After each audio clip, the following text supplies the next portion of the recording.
All right, so 2 lessons ago, we began multiplying and factoring polynomials. And one operation that we've kind of left off the table so far is division. So we've added, subtracted, multiplied, and while we have factored, we haven't done a whole lot of real polynomial division yet. So sometimes factoring will help us do that. And this is a case where we would want to check and see if factoring would be useful to us. And we would quickly realize, running through our checklist, that the GCF method, that's not going to work here with our numerator. They don't have any common factors. We would try difference of squares, but it's got too many terms, and there's no subtraction here. None of those are perfect squares. So I would try the AM method, but again, this isn't a quadratic. And so then I might try grouping. But if you tried grouping, and you group these and group these, you wouldn't find any common factors that would allow you to get the same term as a common factor, right? So over here I could take out an x squared, and over here I would just take out a 1, but that would leave me with x plus 6, and over here I would have 11x plus 6, so it's not going to work, all right? So none of our factoring methods work, and this is a case that we've discussed. So if none of the factoring methods work for us, we've got to just use division, just long division, just like we always have.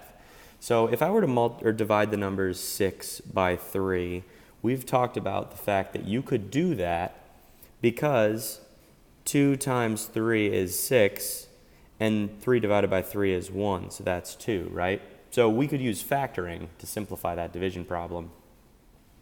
But what if we were asked to divide something like 3013 by 3? Well, factoring is not really going to help us here because 3 is not a factor of 3013. So what we would have to do, and you may remember this from 3rd grade or sometime in elementary school, is we would have to use long division. And I am going to go through this process right now so that we see it and remember how this works.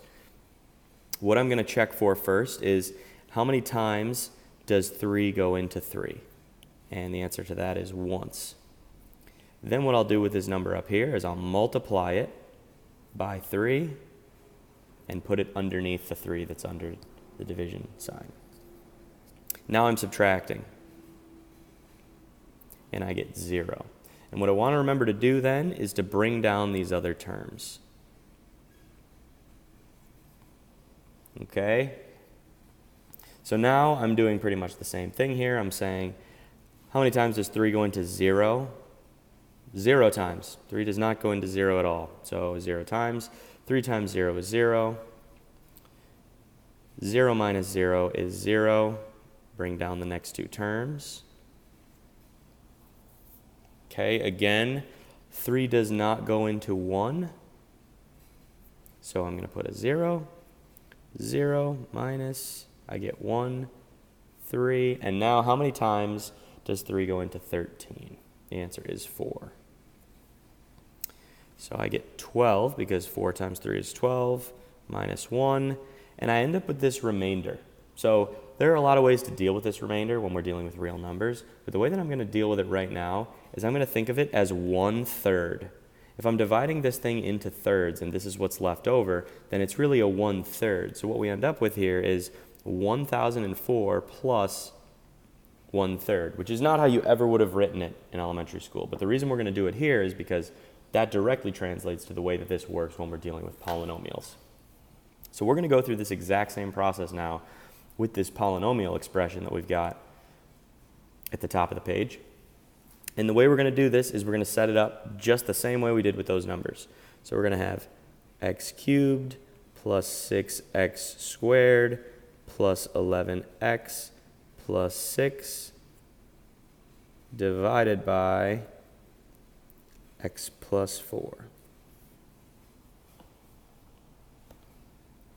All right, so the first thing that we're going to do is we're going to check and see how many times x goes into the first term here. So the first term here, how many times does it go into the first term under the division bar?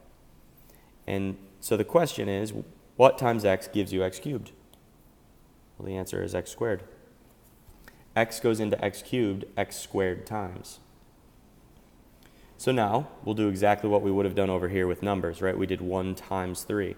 we're going to do the same thing. We're going to do x squared times x, but we're also going to do x squared times 4. So we're going to multiply it by both of those and end up with x cubed plus 4x squared.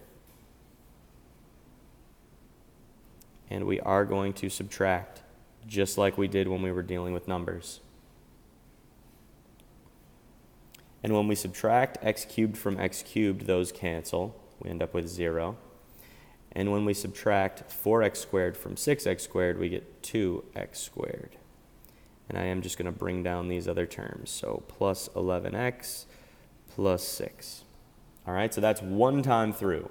One cycle here. Basically, the thing that you can try to remember is every time you're doing this, each cycle is division, then it's multiplication, then it's subtraction. Over and over and over, right? First we divided x cubed by x and got x squared. Then we multiplied x squared by x plus 4 to get x cubed plus 4x squared. And then we subtracted these two polynomials. So this is our order. We're just going to keep going around in this circle, and that brings us back to division. So that's where we are now. So how many times does x go into 2x squared? Or another way to phrase that is, what is 2x squared divided by x? The answer is 2x, because x times 2x gives you 2x squared. So now we'll do our multiplication, and we'll multiply 2x by x plus 4.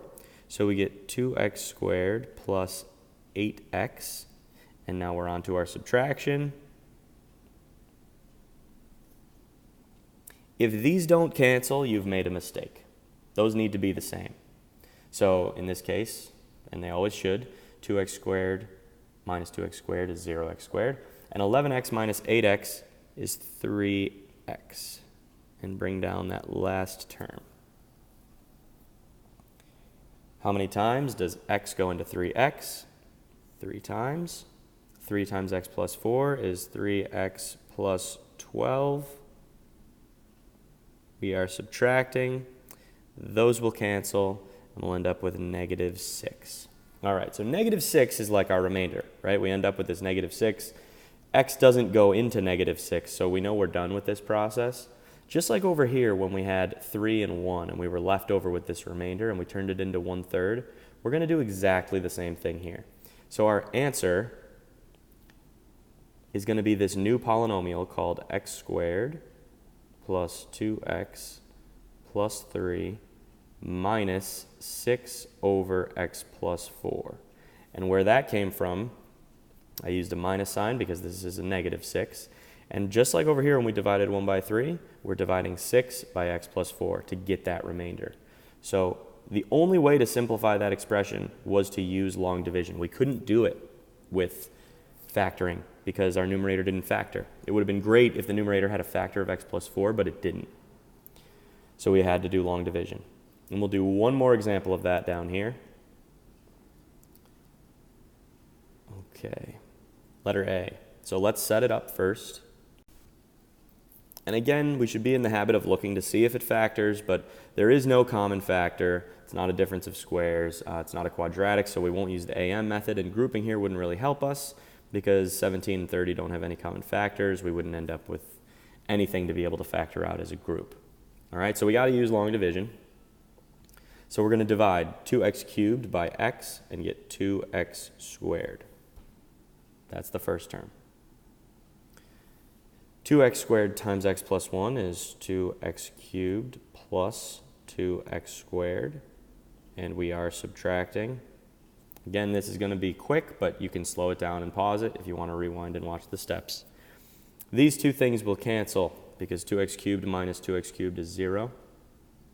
And a negative 3x squared minus 2x squared is negative 5x squared. And bring down those last two terms.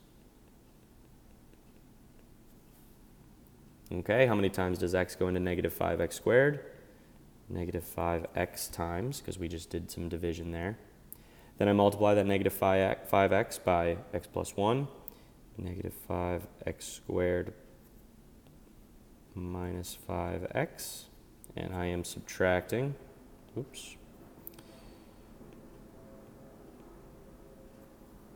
All right, these will cancel. Now I have negative 17x minus 5x. So this is where you want to be careful. Negative 17 minus negative 5. This is a good time to do keep, change, change. So you should realize that what you end up with is negative 12. Bring down the 30. And negative 12x divided by x is negative 12. Multiply that by x plus 1. And subtract.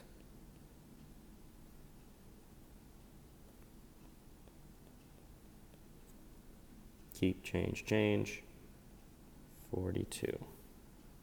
So our answer then is 2x squared minus 5x minus 12 plus 42 over x plus 1.